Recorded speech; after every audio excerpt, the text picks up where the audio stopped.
What if the life you've been dreaming of isn't as far away as you think?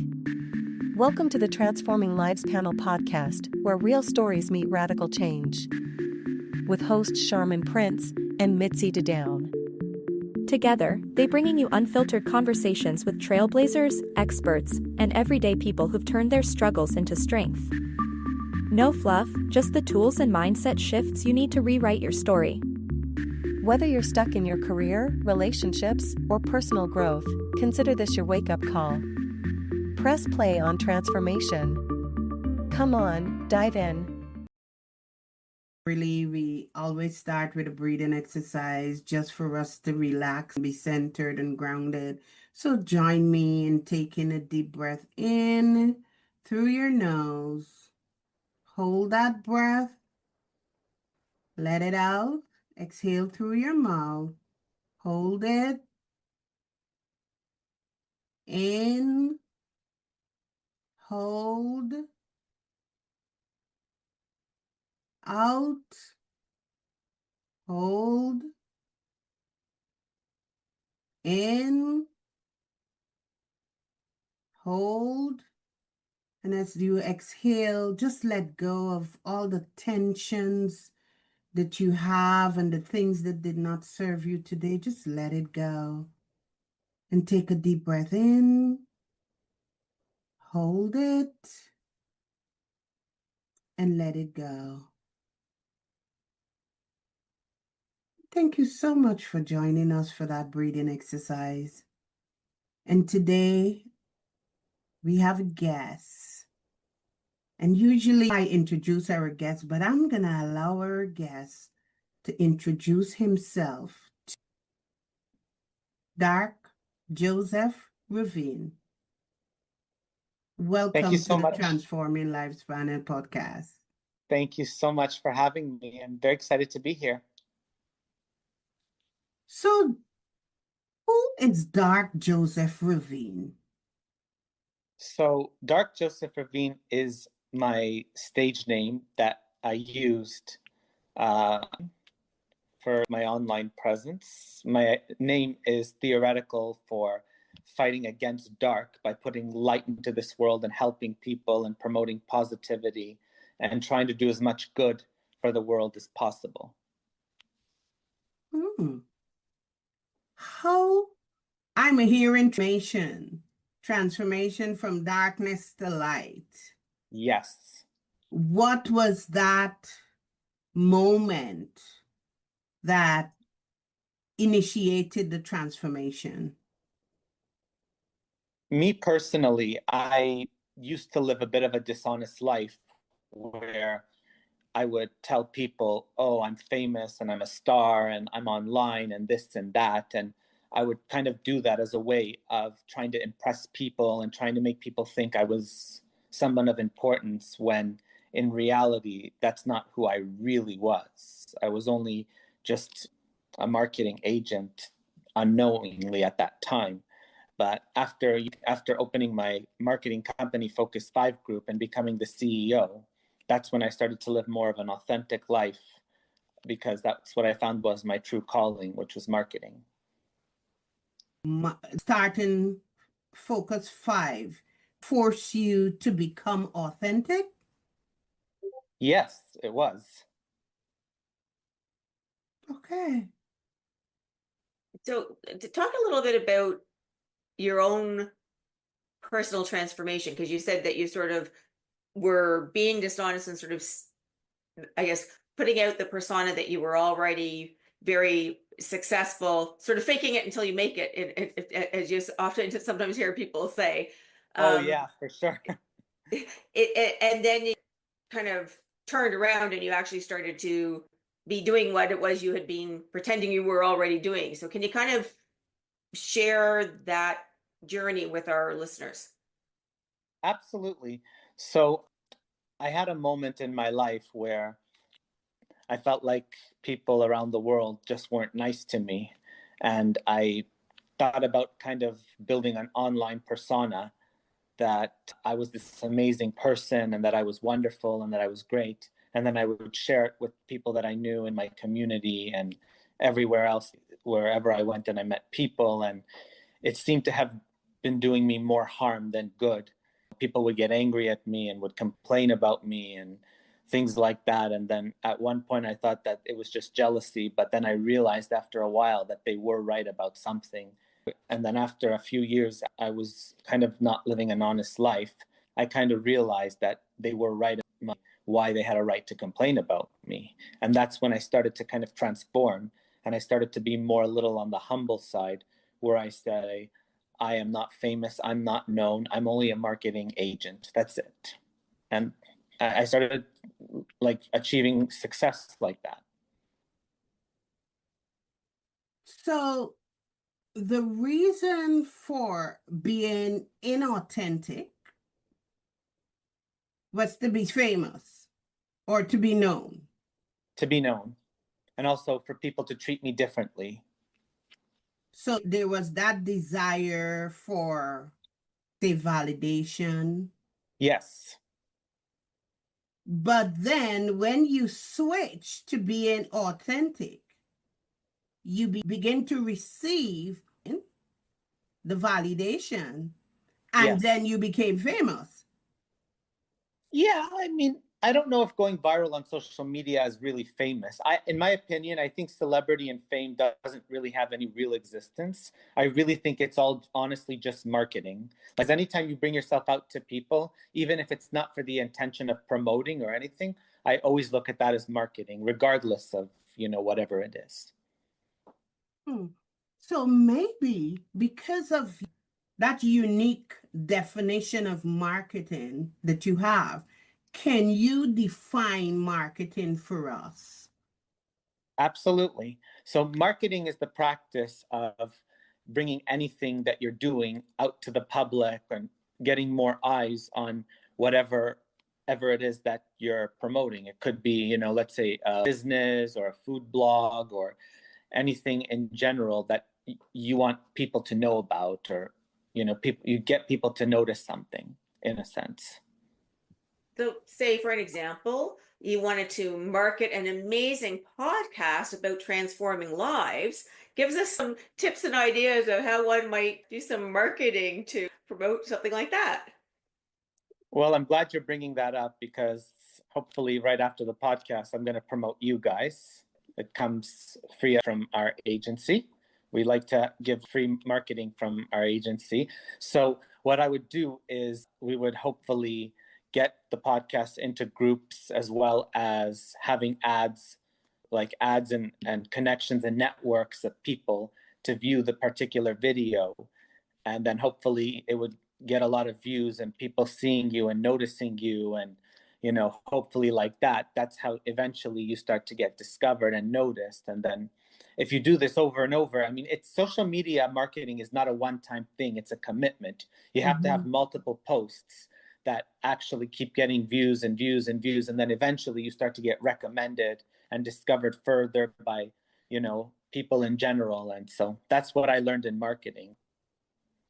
Okay, thank you. Now, when you completed the form, you said the message that you want to leave with our listeners and viewers is how to find your true self as a person.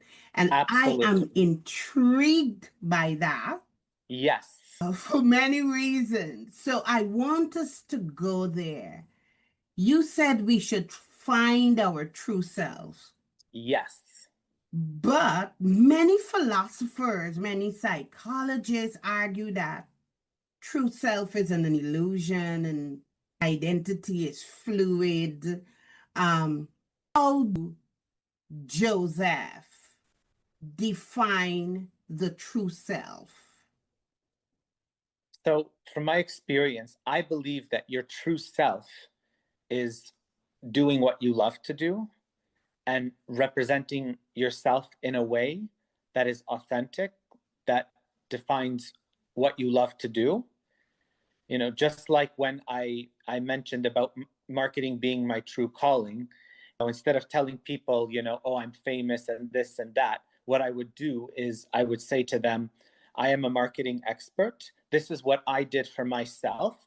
And this is what I did for my social media as well. And I can do the same thing for you if you are interested. So I put myself as living proof that I'm able to do something, therefore living more of a truthful life and telling people the truth in the sense that there's living proof that I can do something because I have experience doing it for myself. So I think that as long as you can show people that you can do something yourself and that you represent everything you do, putting yourself as the example, I feel like that's a way you can live the truth and show the world who you really are. I love that because I have this personal philosophy that I say, I can't lead you where I have not walked. Absolutely. I love that too.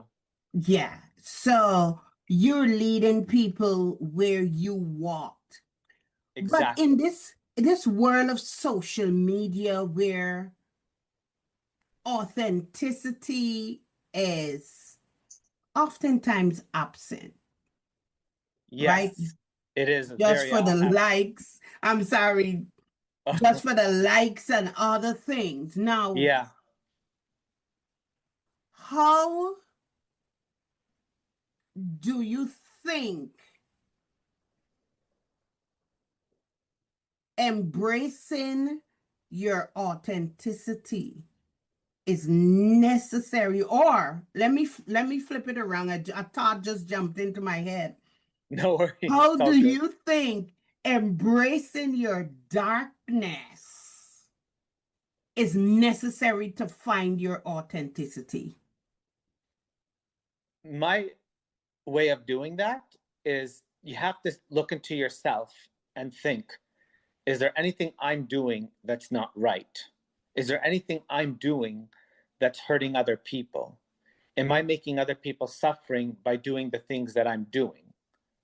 And so I always like to look into myself and see where I'm going wrong and Mhm. how I can fix that. And when you look into yourself and you see where you're going wrong, then you can get rid of that wrongfulness from your life.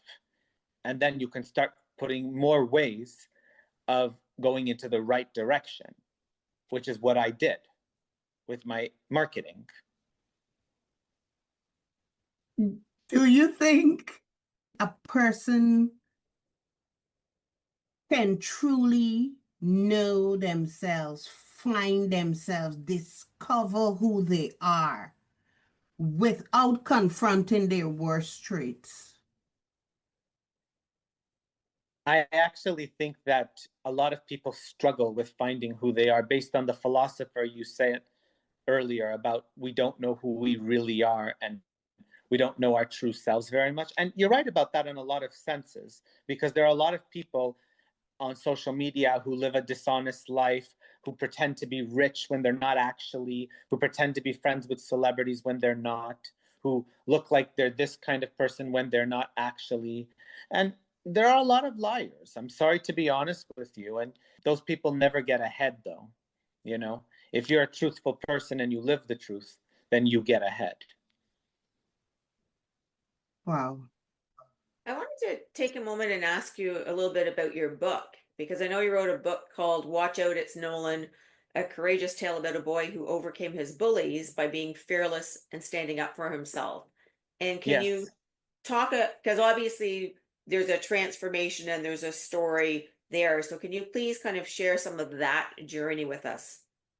Yes, absolutely. So when I was a child, I was bullied a lot in an environment that was very racist, and I I didn't have the power to stick up for myself. And so I wrote that book as a way of encouraging parents who have children to teach their kids self-defense and to stand up for themselves and not let people and bullies step all over them, and to know that your self-worth is more important than and I always feel like it's the parents and the adults responsibility to teach the younger generation how to be powerful people and to rise above you know negativity as much as possible.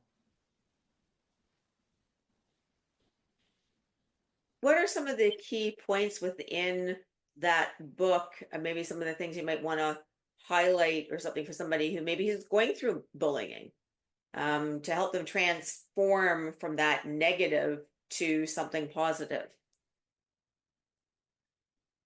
My way of understanding that personally, like if I was in that position, I wouldn't have the power to stand up for myself because I'm not that powerful. I would just get out of the situation and go to another school if, I was being bullied by the school and the classmates. But one thing I would say definitely is that every child deserves a supporter and someone who's there to help them, because I didn't have anyone there to help me.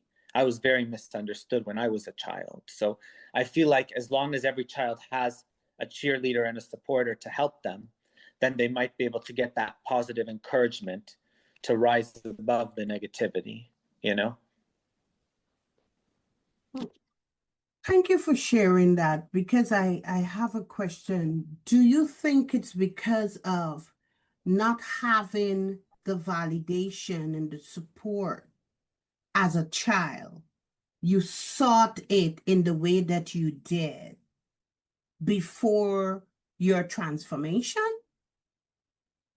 Oh, 100%. I'm glad you're bringing that up because, so many people seek validation and seek approval from people and things like that in hopes that they can become better because of people. But at the end of the day, the way I look at it is that, you don't necessarily always need approval from people. I mean, you definitely need one or two people to help you in the life, and I definitely encourage the parents to always be the cheerleader of their children, because they're the ones supporting them, so they should be their cheerleader as well. And we definitely need that one loyal person, but you don't need everybody's validation. Like if I have one loyal supporter in my life, that's more than enough for me. But sometimes people seek validation from everybody, and you're not going to get validation from everybody, and you're not going to please everybody either. So, you just got to, have that one amazing person and just keep rising above all this as much as you can. You know what I mean? Yeah, you bring up a really, really good point, which is, as children, everybody wants to sort of, fit in and be part of the crowd and be in the in group or what have you. Yes. And you're so right in that, people need, whether it's a parent or a family friend or an aunt or an uncle, but everybody needs to have someone in their corner. And what happens, right, is if people don't have somebody who's good in their corner, then that's when they get swallowed up and connected into gangs and things because they want to feel like they, have some people who are part of their team. So as you say, it's like looking and seeking and trying to find, one or two good people. You don't need hundreds, you just need a couple. Yes.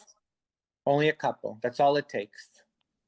And to look inside yourself to give yourself your own strength when you're still trying to find that person if they haven't found it yet. 100%. Only takes one or two good people. Doesn't take a million.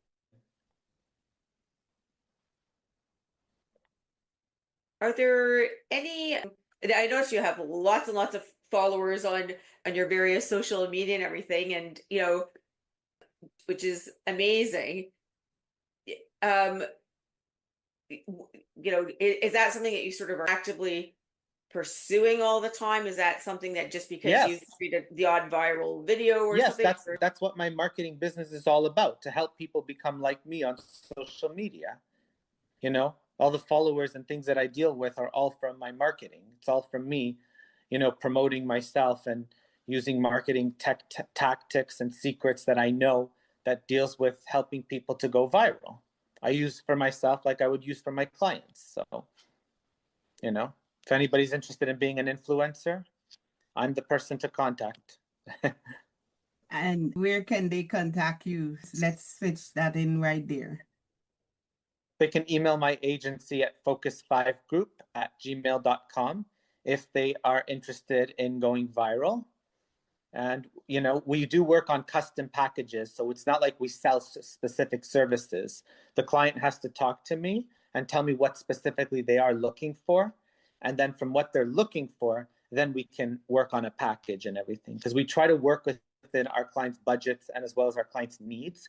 Because for us, it's more about them being happy. It's not about us or anything like that. Our job is to try to use our marketing to change our clients' lives for the better.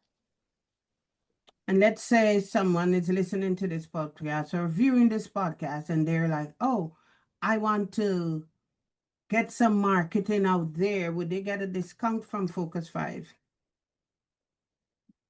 Yeah, of course. So they would contact us. They would tell us the specifics of their project and what they're looking for. And then I would talk with my team about the things I can offer them and do for them.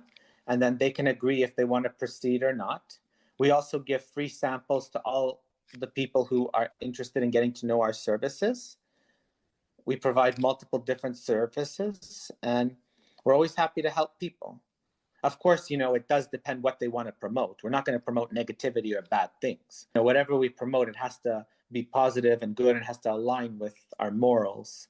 Because when we promote something bad, then it just looks bad on us. So we are a little exclusive in that area. And you have to be when you're a marketing agent. You don't want to set yourself up for struggle or looking bad or anything like that.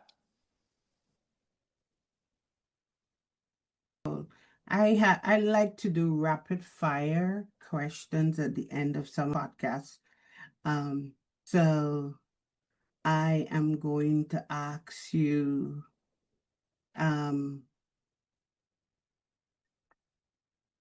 is viral growth luck or skill?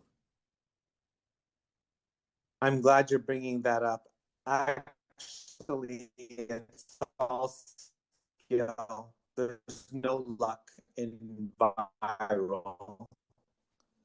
The only luck in viral is that your post gets recommended to more people, which is not in my control. That's in the algorithm, social media algorithms control. If your post gets recommended, then you hit the jackpot. That's where you got lucky. But skill. That's all done via marketing. Nothing can make that happen but marketing. When you see all the viral videos and views and everything, it's all from marketing. What's your 3-second script? My 3-second script: be true to yourself. I can only say one thing: be true to who you are. Thank you so much. Thank you for taking Thank you for having me. taking a deep dive with us into the mind of Dark Joseph Ravine. Joseph, thank you for pushing us to question what it means to be our true selves and for giving us a deeper insight into marketing. And I wish you all the best in your future endeavors, and Thank you. may You as focus. well, too.